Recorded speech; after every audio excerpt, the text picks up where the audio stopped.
going to look in Philippians, and we're going to talk about something I know a lot about. I think I could have a doctorate degree in it, is anxiety.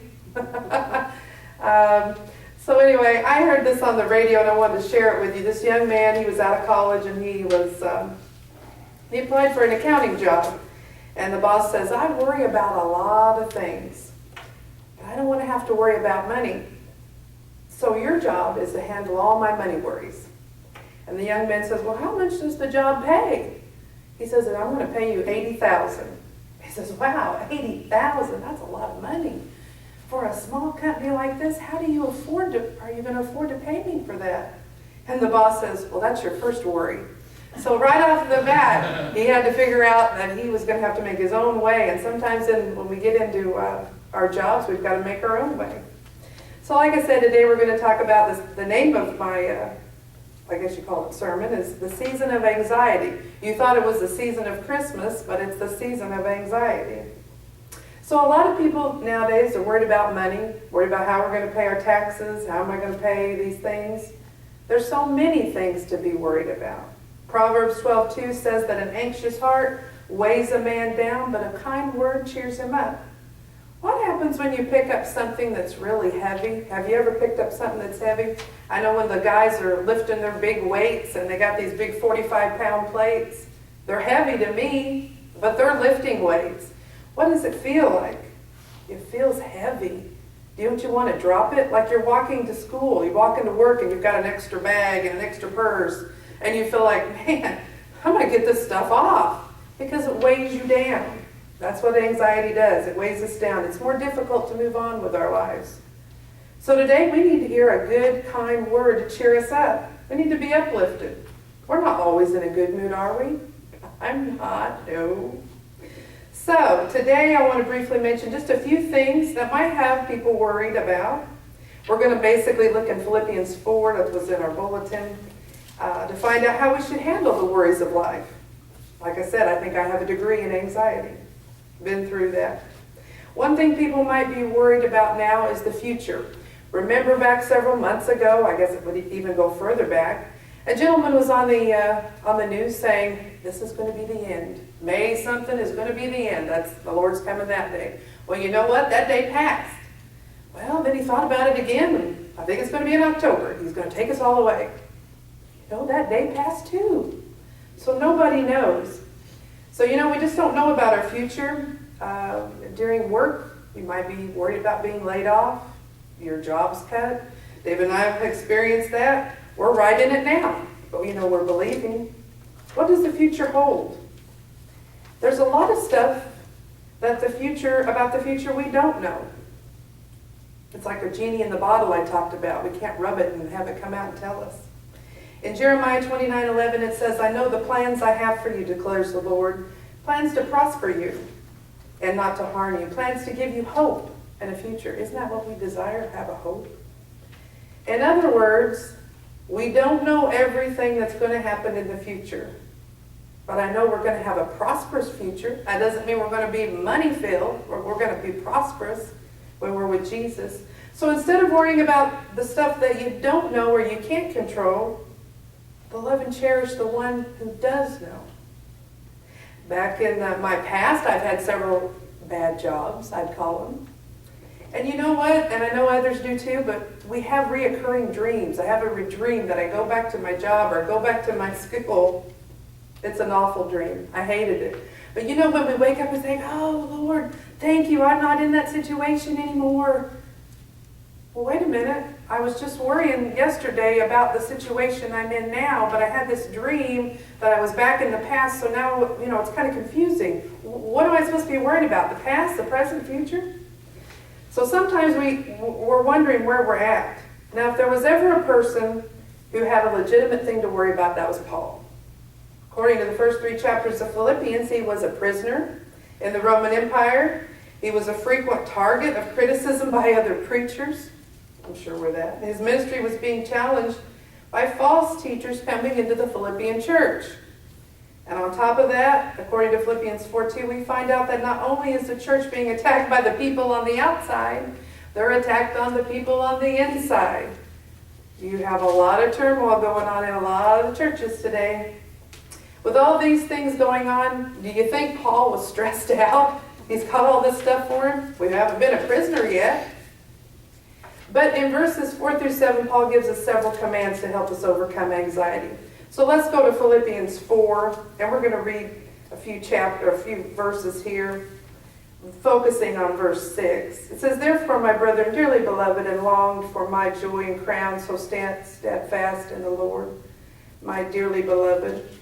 I beseech Euodias and beseech Syntyche, that they be the same mind in the Lord." Are we in the same mind? I wonder sometimes. "I entreat thee also, true yoke fellow, help those women which labored with me in the gospel, with Clement also, and with my other fellow laborers, whose names are in the book of life." There's that book of life David talked about. "Rejoice in the Lord always." And again, I say rejoice. That's enough. That's a verse that we should just say all the time in the morning. We don't, but we should. "Let your moderation be known unto all men. The Lord is at hand." Be careful for nothing, but in everything. Doesn't say some things, a few things, the things you want, the things you don't want. "By prayer and supplication with thanksgiving, let your request," which we did this morning talking about prayer, "be made known unto God. And the peace which passes all understanding shall keep your hearts and mind through Jesus Christ." Sometimes when we have worry, we're worrying with, and we worship the Lord with our brain instead of our heart.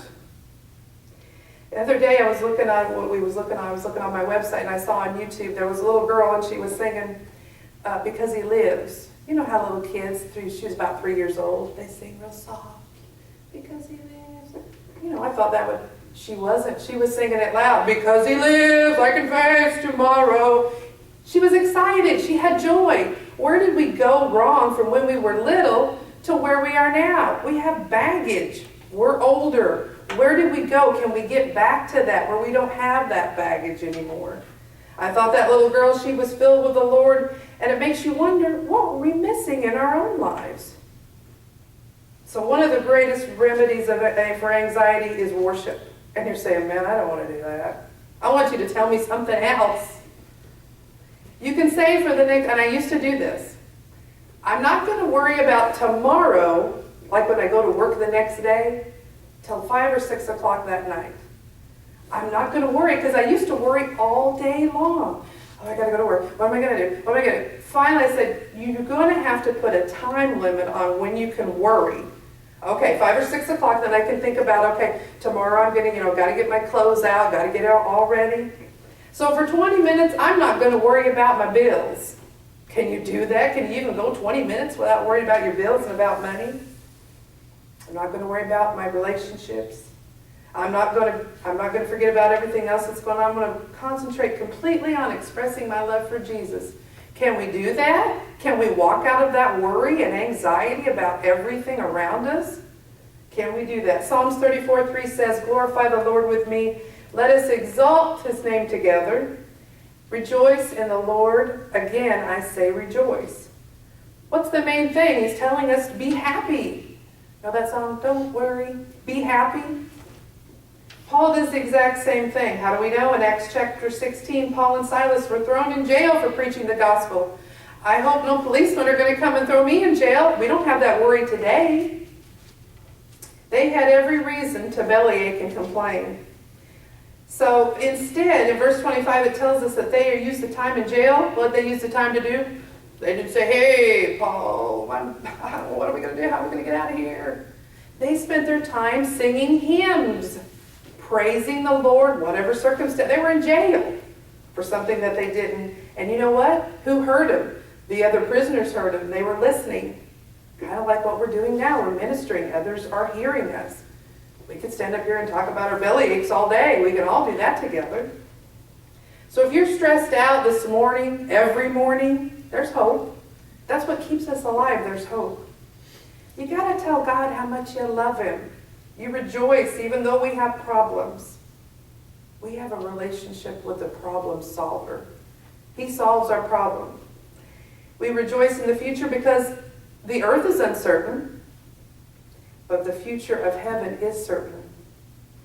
We rejoice because neither has nor depth nor powers or anything else of the creation will be able to separate me from the love of God.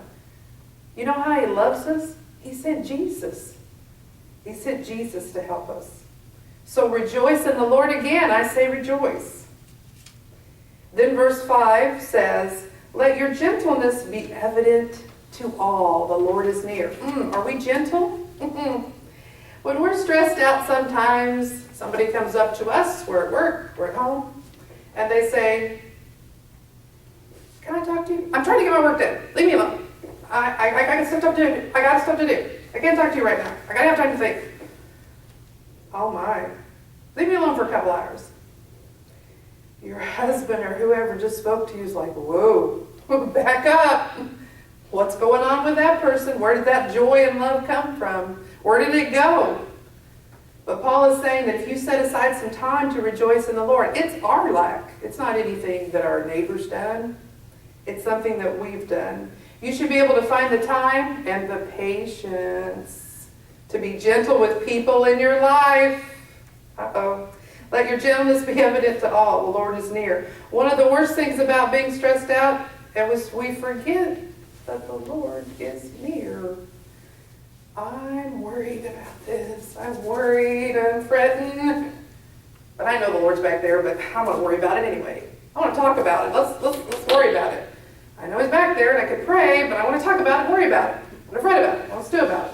I want to get everybody involved. I want to get you involved. Let's talk about it, worry about it, fret. I want to talk. Well, let's all go. I know he's back there, but I don't have time to talk to him because I'm too busy worrying. God will answer our prayers, but we need to remember something. Just because you present your request to God doesn't mean he's necessarily going to answer the very thing that you requested. They say that God answers prayers in 4 ways. Yes, no, wait, you've got to be kidding.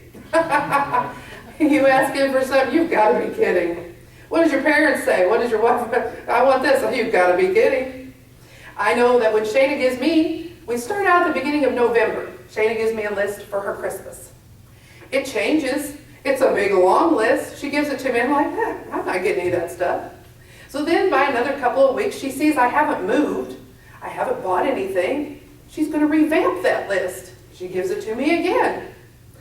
Well, Mom, there's some things coming in the mail, so she sees something going on. Oh, better revamp it again because I've got another list. Well, now picture yourself as being God. How many lists do you want to give him? I don't know what list you're wanting. First you want this, you want that. What list are we giving? But that's how children are, and we're giving him the same list. He's confused. Okay, so you wanted this on today, but the next day you're wanting this. Wait a minute, I'm working on this, but then you changed your mind and I've got to go and do this. Whoo, he's confused. That's why he doesn't give us everything at the time that we want it. So let's look at Philippians 4:7. Paul doesn't say that when you present your request, you're going to get what you want, but he does guarantee that you're going to get something even better. So even if we present our list, maybe what we wanted wasn't on there for him. He said, I'm going to give you something better. You wanted that? I'm giving you something better.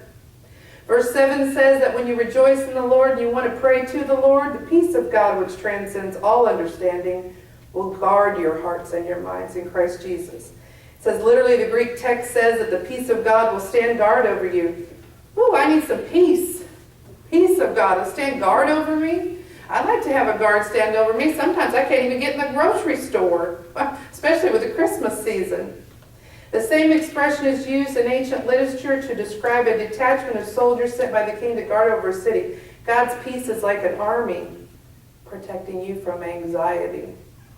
My aunt went through a few things years ago, and her anxiety and debilitated her to the point that she couldn't get out of her home. And years later, I had that same thing happen to me.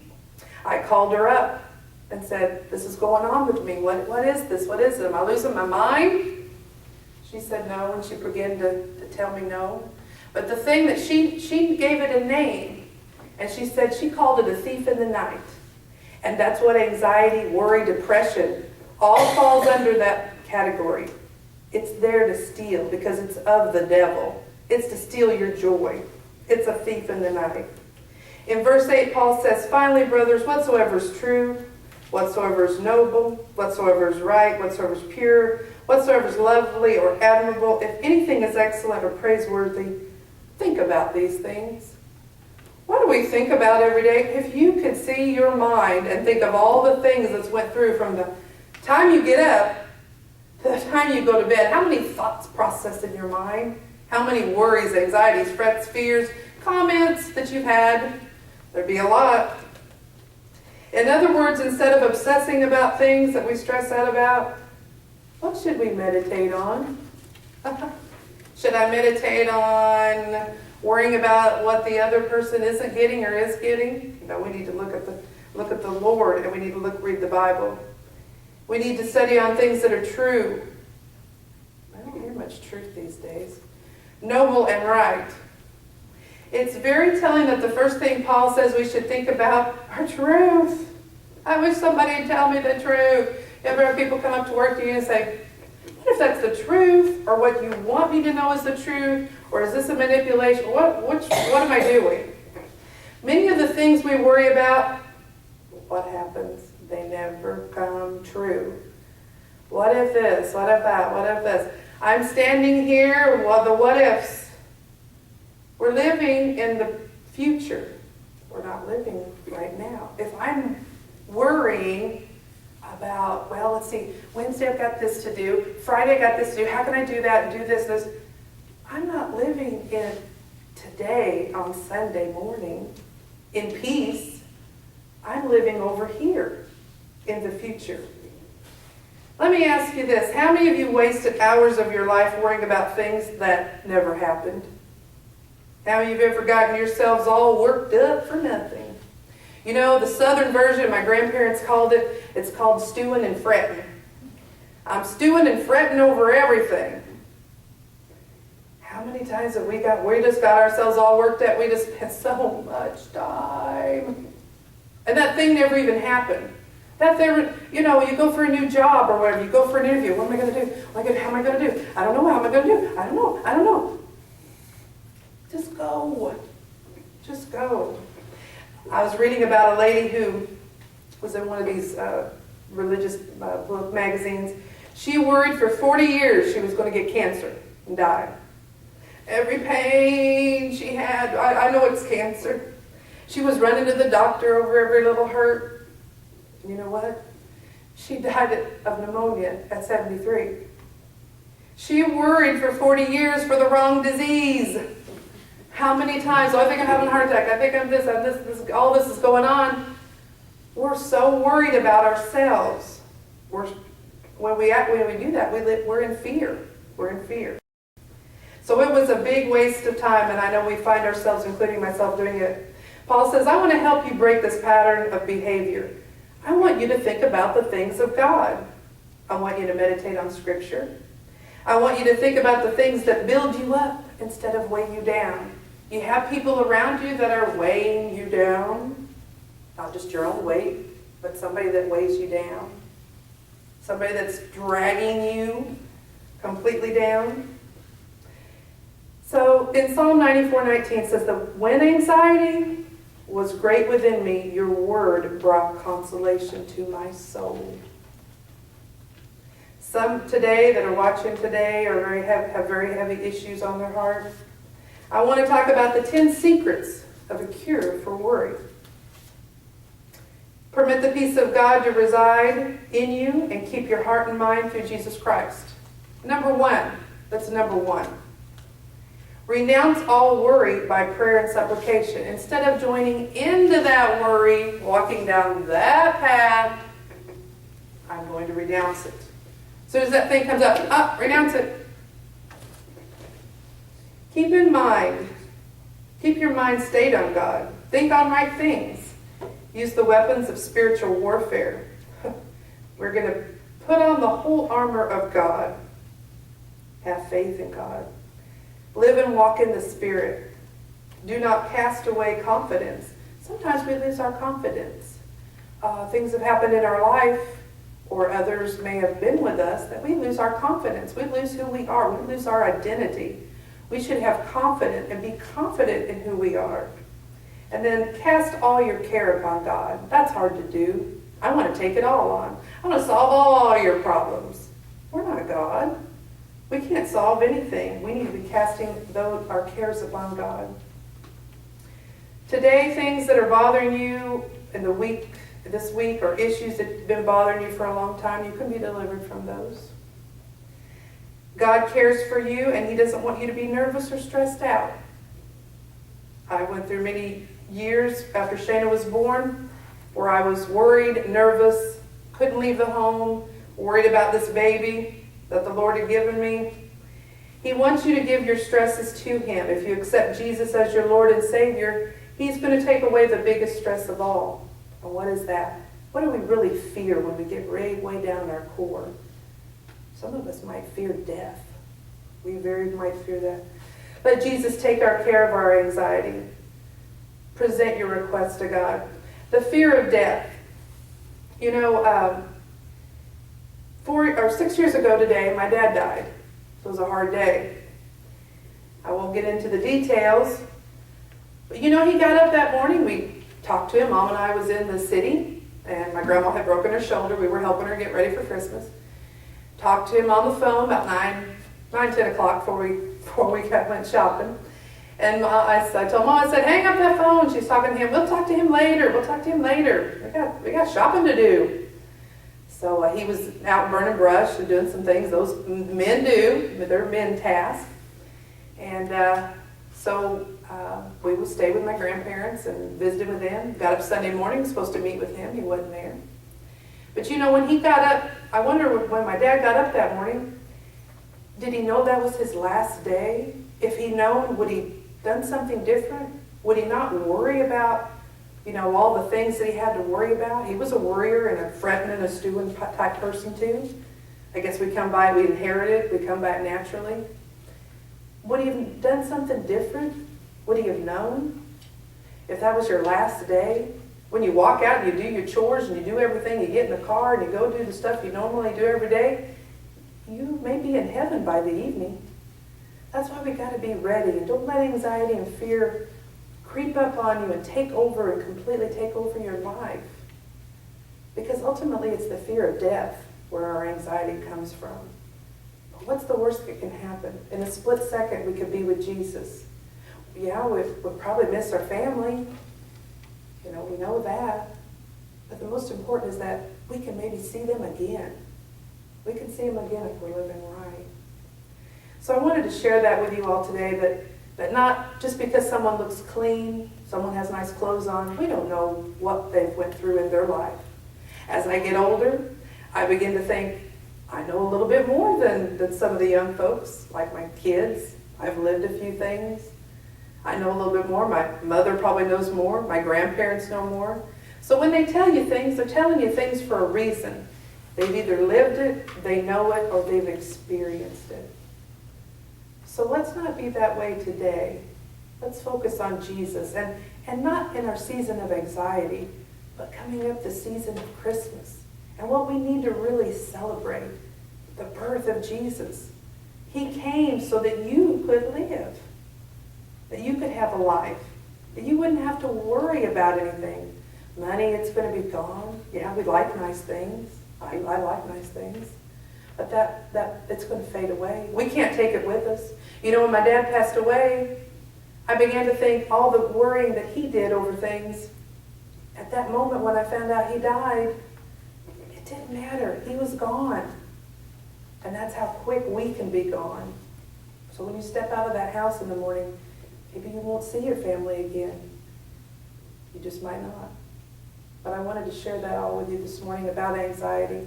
And we get caught up in the worry and frettiness of ourselves. We can ask for prayer. God will give you signs. God will say, stop it. He'll tell you what to do. He'll minister to you. Let him minister to you. Don't keep him back here as a back here guy. Bring him up front. He's your guy you're walking with. Don't keep him way back there in the back end. Let him minister to your heart. How can you hear anything when your mind is talking to you 90 to nothing every day, telling you what you need to worry and fret and stewing about? So I just ask that you think on these things this morning. I wanted to bring out about anxiety. You know, a gentleman up in Kansas City, one of the newscasters, went through depression, and he ended his life. And you know, you wonder. You pray for the family. Left a little girl. What gets in people's minds? The devil. He's there to kill and destroy your mind while you're here, keep you all stirred up. But that depression just got the best of him. The devil spoke to him that day, and that was the end. He decided he was going to be gone. So let's not be that way. Let's ask God to forgive us. Come talk to us. He's your friend. He walks closer than a brother to you. He's closer than your mate. He's closer than your friends. There's no friend that's going to be as close to him, to you, as he is. So I ask that you give that thought. Just ask Jesus into your life. Just say a prayer and ask him to be part of your life. And not go through life with worry, anxiety, and depression. How many years, minutes I've wasted on everything. I can't change it. I can talk about it. I can try. But nothing's going to move unless God moves. So as the musicians come forward, we're going to sing one last song. And it's one of my favorites, and my dad liked it too. It's Elvis sang it. It was, "He touched me. Oh, he touched me. And oh, the joy that floods my soul." We should have joy.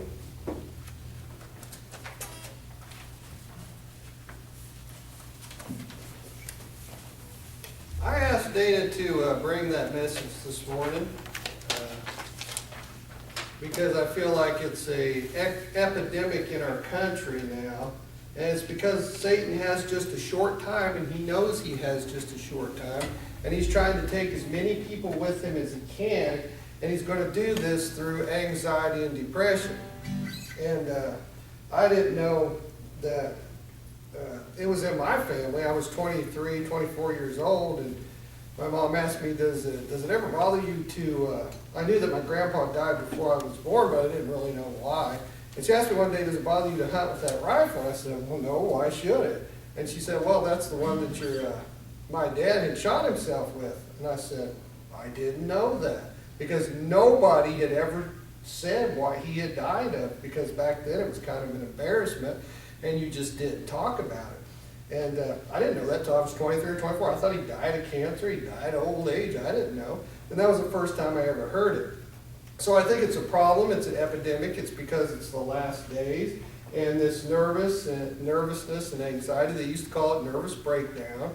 Now they have about 10 different names for it, of anxiety disorders. And you can't really say it's specific to any small group of people, because, you know, in my classes when I used to teach high school, one of them would say, I have this disorder, attention deficit disorder.